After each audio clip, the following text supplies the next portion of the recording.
আছে আমি শুনিছেন না মই নাজানো বোলে আছে হেনদাম ডাঙা নাই ডাঙিলে হেনদাম ৰক্ষা নাই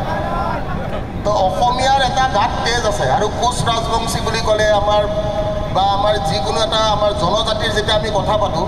সেই জনজাতিৰ এটা আমাৰ অসমীয়া বুলি ক'লে এটা আমাৰ কি আছে আমাৰ তেজটো গৰম থাকে সদায় অসমীয়াৰ তেজটো গৰম বুলি মানে নাই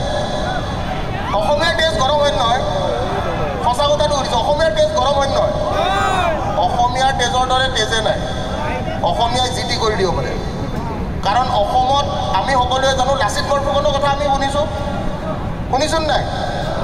লাচিত বৰফুকনে 17 বাৰ মোগলক হাৰাই পঠাই দিছে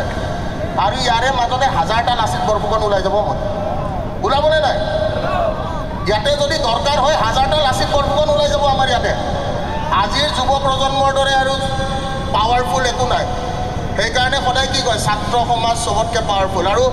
এটা প্ৰশ্ন সুধো কোনোবাই বেয়া পাব নেকি